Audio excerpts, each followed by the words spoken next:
Labą dieną, su jumis Grigorij, siuvimo mašinų meistras. Šiandien mes kalbėsim apie kojelę apkantavimą.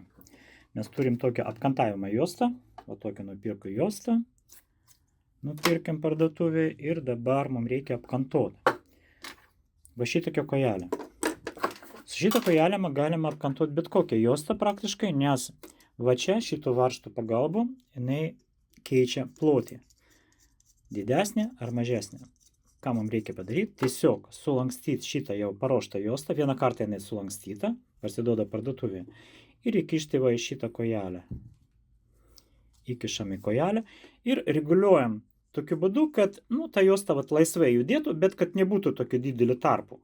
Sakysim, kad jinai visų pirma neprisispaustų, o antra, kad vis dėlto galėtų vaikščioti. Vat yra kažkoks pasipriešinimas. Kokią čia pusę sukti? Palauk. Šitą mažėja. Jau yra pasipriešinimas. Vat mažesnis. Taip, ką mes turim padaryti? Pakeisti kojelę. Įstatyti juostą, pakeisti kojelę.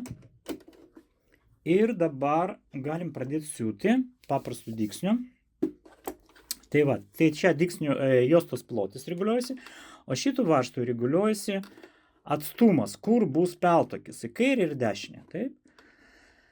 Kad peltakis būtų vietoj, arti krašto juostos. Ir ką, ir pabandom siūti. Čia paprastas dygsnis pas mus dabar. Tiesiai siūvam. Patikrinam be medžiagos. Kažin, gal čia jinai per daug juda. Va taip, jo. Per toli galim pastumti. Aišku, tą patį galima padaryti adatos pozicionavimo. Mes, jeigu mašina turi tokią galimybę, galim adatą supozicionuoti į kairę arba į dešinę. Pas mus, matot, juda jinai.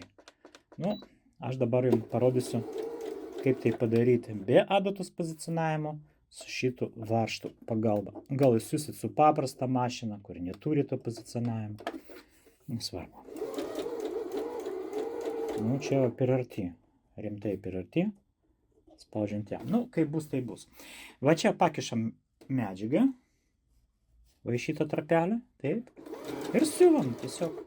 Puikiai jinai veikia.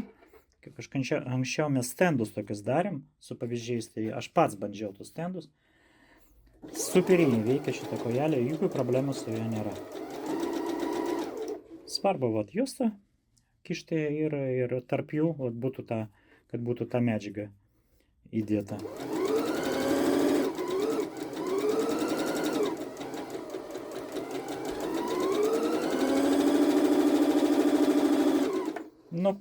Tokį rezultatą mes turime. Žiūrėkit. Apkantuota medžiaga iš dviejų pusių. Viskas puiku. Tai šiandien tiek. Statykite laikus, dalinkitės video. Taip sakant, su jumis buvo Grigorij ir OB siuvimo stilius. Iki.